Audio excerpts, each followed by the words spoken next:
Hello everyone, today let's make Sorakkai Kootu with bottle gourd or doodhi.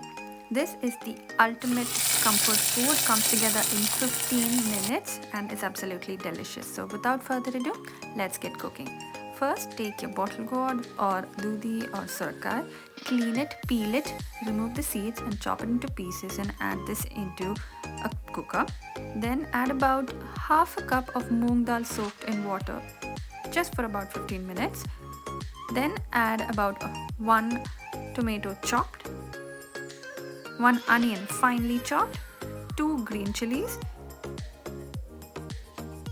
To this add some turmeric powder and some salt to taste. Add about half a cup of water or even lesser depending on how much bottle gourd you've added. Give this a good mix to make sure the salt is evenly spread. Cook this for only 1 whistle because this cooks very soon. You don't want to mash it completely. Once done, it looks like this. Give it a gentle stir. Try not to mash it, although it will a little bit.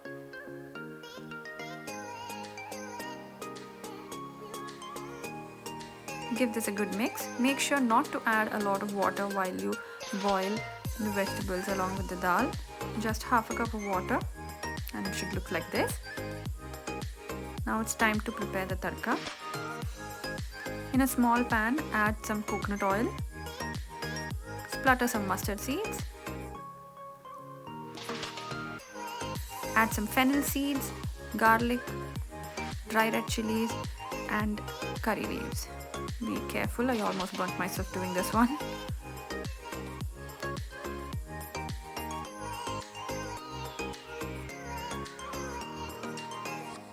Let them fry on low heat.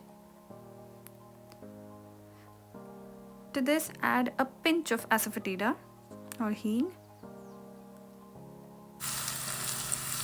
Now add this to your kootu. That's it. This is going to take only about 10 minutes of prep and 10 minutes of cooking time. Your Sorakkai Kootu is now ready. It is absolutely delicious with some rice or along with some rasam and sambar. Here I paired it with some omelette and it was so good. Try it and let me know how you liked it.